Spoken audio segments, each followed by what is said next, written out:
Hello, my name is Master Sergeant Jason Nichols. I'm the G1 Automated Board's NCOIC. I am here to talk to you today about the Enlisted Qualitative Retention Board, or QRB.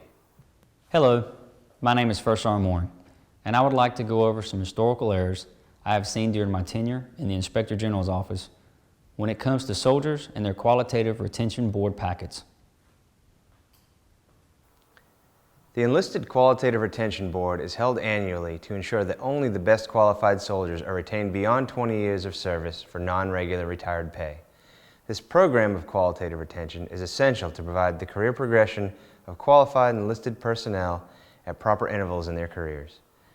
QRB is not a separation tool to be used in lieu of separation or removal procedures authorized by other regulations for reasons such as unsatisfactory participation, unsatisfactory performance, failure to meet body fat standards, etc.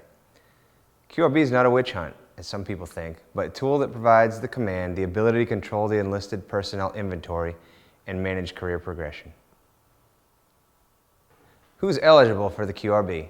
All soldiers with 20 or more years of qualifying military service for retirement as of the day before the board convenes, with the exception of soldiers considered and retained for 2 years during the previous QRB, soldiers with more than 18 years of active federal service, soldiers on Title 10 AGR orders, soldiers mobilized on Title 10 USC 12302 orders and soldiers projected to deploy on those orders, soldiers within 9 months of age 60, and soldiers promoted less than 1 year prior to the convene date of the QRB. Let's talk about the most important part of the QRB, your QRB packet. When completing your QRB packet, you'll complete 2 parts, your electronic packet and your iPERMS portion.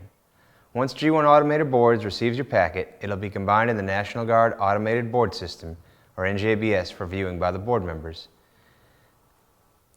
The amount of time and effort you spend making sure your packet is complete and correct is important. Your electronic packet contains your commander's appraisal, your election memo, your individual medical record, or IMR, and any other pertinent documents not allowed in your iPERMS file. On the commander's appraisal, Part 3 Echo gives you the ability to address the board members in writing.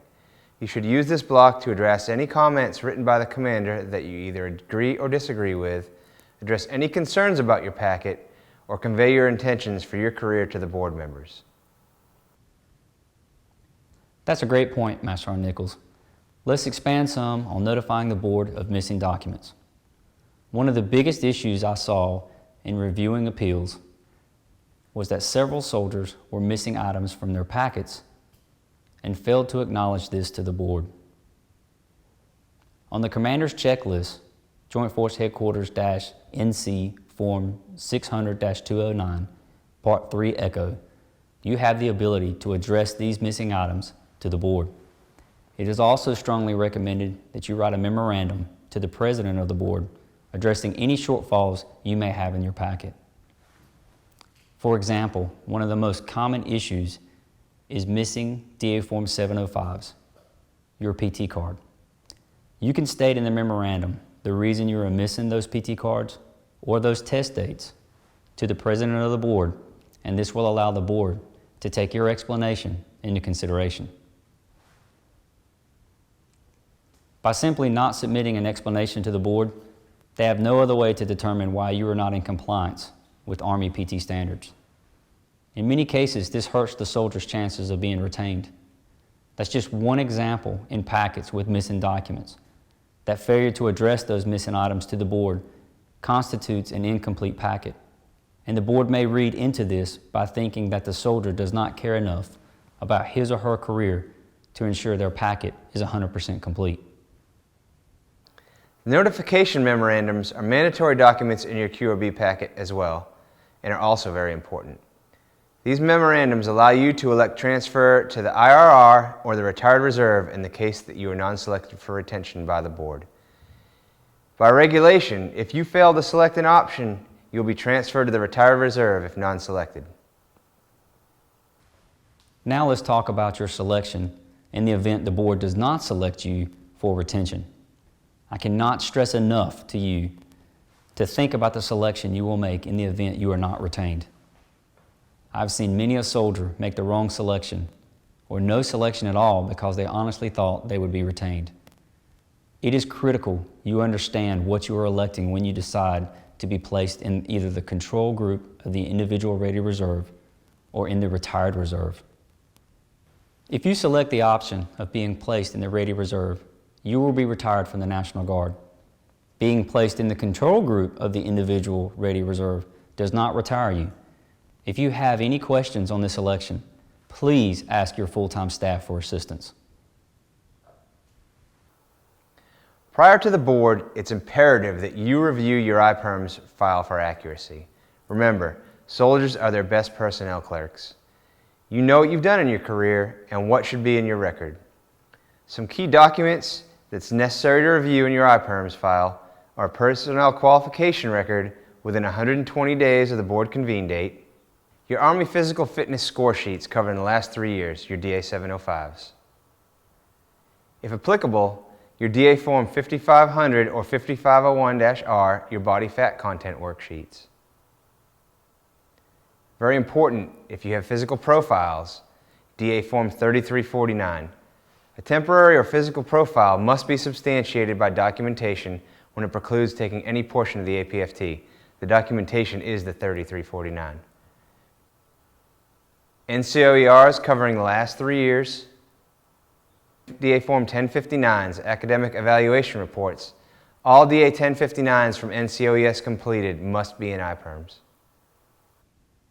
Master Sergeant Nichols did a great job informing you of what is required in the packet for your board and your responsibilities to review your files. I want to go a little more in depth on the issue of your iPERM records in relation to the boards conducted by this organization. It is the soldier's responsibility to ensure that his or her records are 100% complete in iPERMS.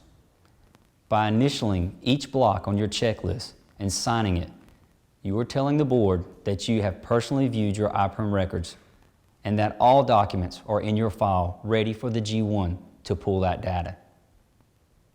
You're also validating that any items you needed to submit prior to the suspense date of the board has been successfully entered into iPERMS prior to the no later than date found in the MOI. I recommend that every soldier monitor his or her iPERMS record to ensure it's complete and up to date at all times. And don't wait until you know a board is coming up to attempt to fix issues like failing to turn in a DA Form 1059 from a service school that you should have done several months ago. Be proactive. As a wise old PSNCO once told me, the best manager of your career is you. Your DA photo is one of the most important pieces of your QRB packet. Since you're not appearing in front of the board members, it allows the board members to put a face on the packet. A story of the soldier's career can be told by viewing the DA photo. Awards, time in service, overseas deployment, and many other important qualifications can be seen in a DA photo. It also allows the board members to see if you're following instructions. Is your photo current? Is your uniform set up correctly and does it fit properly? Do you look like a soldier? The board takes all of these into consideration when viewing your packet and photo. Failure to submit a photo not only shows you're not following instructions, but it could be a red flag for the board. Maybe you don't care. Maybe you're overweight, your uniform doesn't fit, and you're trying to hide it from the board. They will scrutinize your packet if there's no DA photo. I can't stress enough the importance of an updated and correct DA photo in your packet.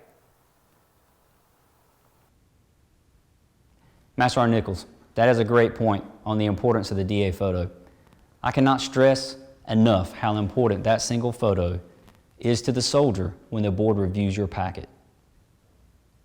Your photo carries the same weight as you actually being present at the board. Board members will look at this photo and generate an evaluation of how you look and do you give the appearance of being out of compliance with Army weight control standards. Are you wearing the correct wards and citations? Take time to ensure your DA photo is correct. And here are some pointers that will help you do this. When it comes to your unit citations, remember for your DA photo to only wear those awards given to the unit while you were a member of that unit. Here's an example. When the 30th ABCT deployed in 2009, many battalions within the brigade was awarded the Meritorious Unit Citation for their involvement in Operation Iraqi Freedom. For those soldiers who deployed with those identified units, they are authorized permanent wear of that award for the entire career, even if they leave the 30th ABCT. Those soldiers who are now in the unit who did not deploy back in 2009 will still wear that same award because of the unit they serve in now, but are not authorized permanent wear, and during a DA photo session will take it off. Remember, your unit citations you wear are permanent awards, meaning you earned them. Also ensure your DA photo actually matches your enlisted record brief or your ERB. So many times we will see soldiers wearing awards that is not properly documented on their ERB, or the other way around. It will be on the soldier's ERB, but not in his or her DA photo. According to AR 640-30, soldiers will have an initial photograph made within 60 days of promotion to the rank of Staff Sergeant, and that DA photo will be placed in their iPERMS file. After that, the rule of thumb is to update the DA photo for an NCO every 5 years, or after the receipt of an ARCOM or higher level award. For those sergeants that have been selected to be reviewed by the Qualitative Retention Board, they too will have to submit a photo as per guidance of the EQRB Memorandum of Instruction, or the MOI. Remember to double check your uniform setup and measurements off of AR 670-1. The board is looking for the best qualified soldiers to continue service in the North Carolina Army National Guard. They use the whole soldier concept to determine the best qualified. An isolated example of excellence or mediocrity should not be and will not be used as basis for selection or non-selection. The whole soldier concept consists of 8 categories that together make up a complete and well-rounded soldier. They consist of job performance. Do you just show up at drill and collect a paycheck, or do you actually come and complete the mission? Potential. What do you have to offer the Guard in the future? Leadership. Do you come to drill and take charge, or do you need constant supervision? Dedication and attitude. Are you dedicated to your unit, the organization, and the community? Physical fitness. Not everyone needs to be a PT stud, but do you give 100%? Assignment history. Have you had multiple assignments and responsibilities? Professional development. Are you taking advantage of the schools that are being offered to you? Awards, honors, and discipline. You can't always control your awards and honors, but you can always be a disciplined soldier. Let's talk some more about what these mean.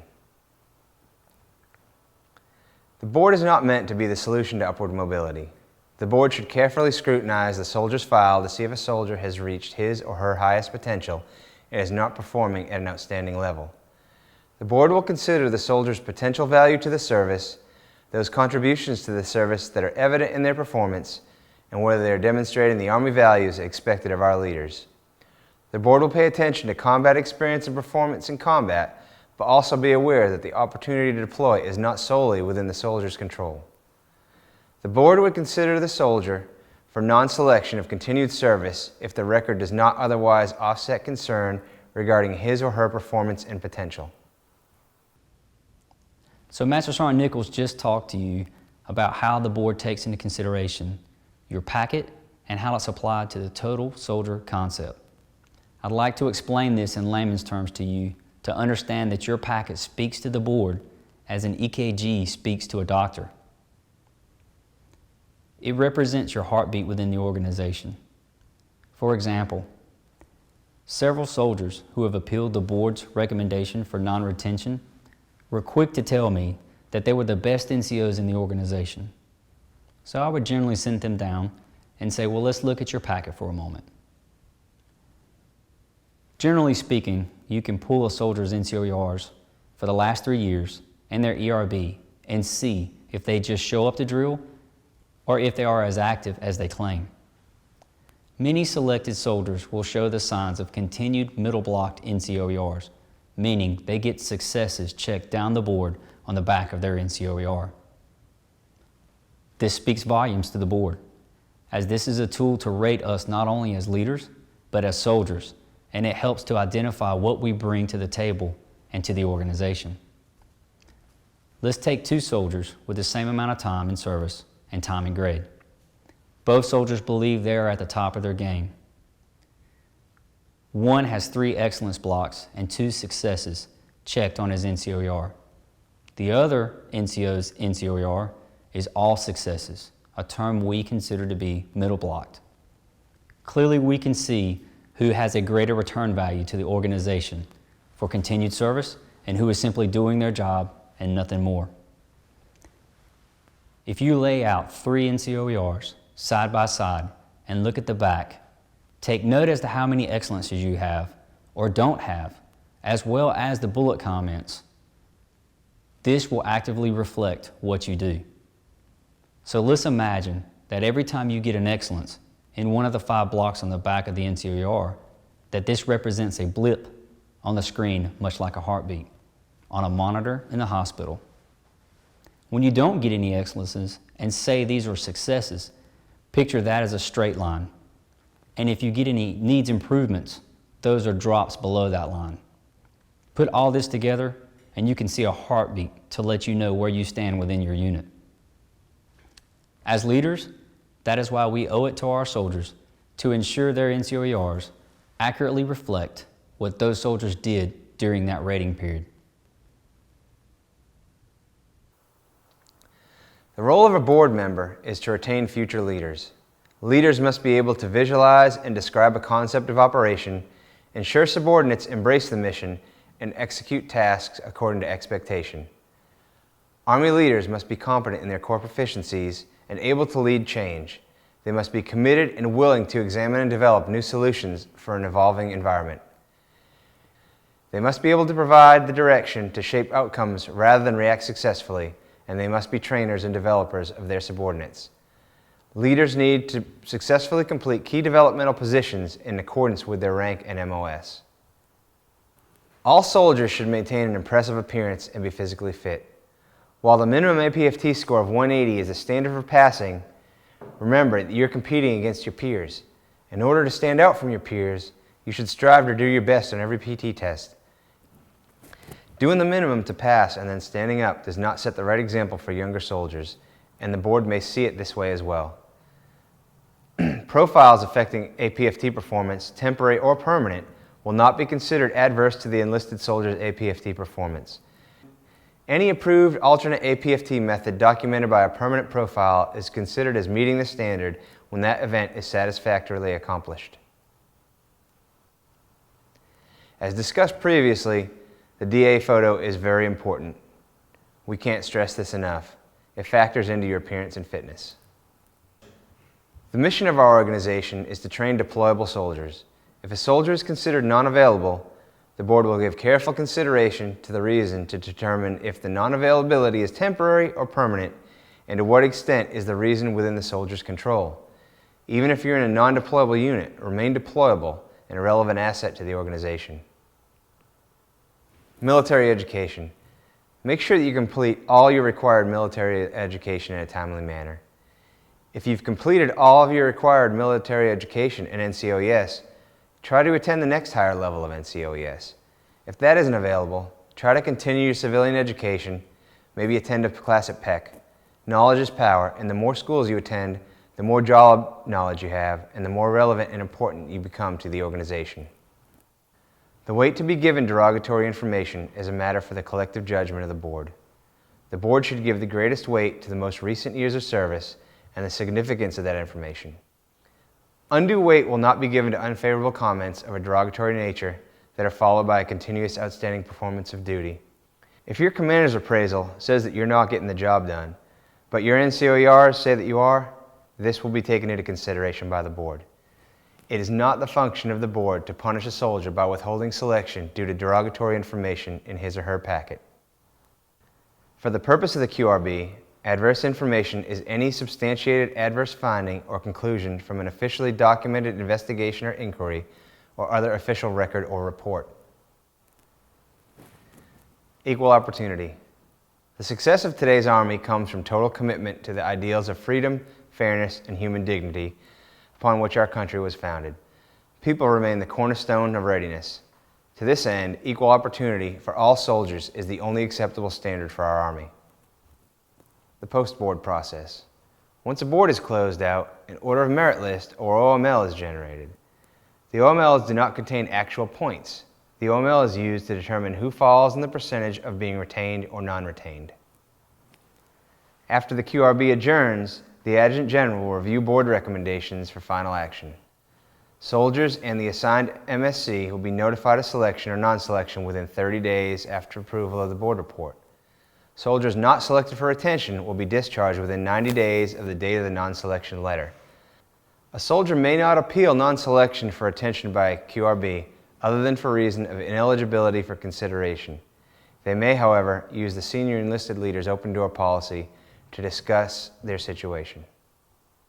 I hope this information helps you understand what the board members are looking for and what you can do to submit a successful QRB packet. Thanks for your time. In closing, I hope this helps to clear up what is required of you, the soldier, in submitting a complete QRB packet. Remember what we talked about. Read your Memorandum of Instruction, your MOI. It will give you the details needed to build your packet, and if you still have any questions, please ask your full-time staff for clarification. Your career in the National Guard depends on your attention to detail and your drive to remain an active member of this organization. Remember, the best person to manage your career is you. So become proactive in managing your career and ensure your chances for retention. Thank you. Hello, I'm Command Sergeant Major Robert Graves. I'm the State Command Sergeant Major for the North Carolina Army National Guard. The EQRB is a way to keep our organization evolving with changing dynamics of today's military. We take this board process seriously and take every step to ensure it is fair and uncompromised. It is your job, with the help of your unit administrators, to submit an accurate and complete packet to the board. Using the whole soldier concept, you must prove to the board that you are the best of the best and should be retained in this organization. Thanks, Sergeant Major Graves. I'm Sergeant Major John Swart, the Command Senior Enlisted for the North Carolina National Guard. Sergeant Major Graves and I work close together on all matters concerning enlisted soldiers. The Enlisted Qualitative Retention Board, QRB, is one of them. The purpose of this video is to better educate and inform our NCO leaders and soldiers concerning the QRB. We both want all of you going before this board in the future to do your very best. Let's face it, no soldier wants to be told to go home. We all want to go home on our own terms and conditions. However, the QRB is directed by regulation and is for the health of our organization. It not only requires us to retain our very best soldiers with over 20 years of service, it also allows upward mobility for soldiers who show potential for higher responsibility. Competition has been getting tougher during recent QRBs. You are competing in your peer group for your rank. During the board, a certain number are going to be non-retained. It is becoming no longer the norm for soldiers to be non-retained just for filling up PT, height, weight, etc. We still have those cases, but they're becoming fewer. The new norm is selecting the best from the whole soldier concept that meet all the standards. I'll give you an example. If the board is looking at 10 NCOs and 2 have to be non-retained, they're going to retain the ones that do their best looking at all areas. If all of them are very close in all areas but 1, PT, 2 scored 180, while the rest scored over 250, who do you think the board's going to retain and non-retain? In closing, I want to emphasize several things. Number 1 is the whole soldier concept. Do the best you can in all areas. Work on the areas you know you can improve the most. Don't just do the bare minimum to get by. Don't allow yourself to be complacent and stay in one position too long. Secondly is education. Work on your civilian and military education each year by at least doing something. We are all busy. At least take 1 online college course working towards your degree. Complete a correspondence course. And make sure you're current on your NCOERs and SSD for your rank. Number 3, follow instructions.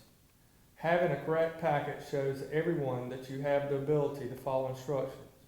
This also shows leadership and potential. Missing a photo, bio, or other important document does not and sends the wrong message. And finally, your iPERMS file and your ERB. Enlisted records brief. Review your iPERMS file and ERB prior to each board. At least review it annually to ensure it's up to date and accurate. Missing important information and documents do not help. If you need additional information or training concerning your iPERMS file and ERB, ask your NCO support channel for assistance. Also, your unit can request training support from our G1 section if needed. Thank you.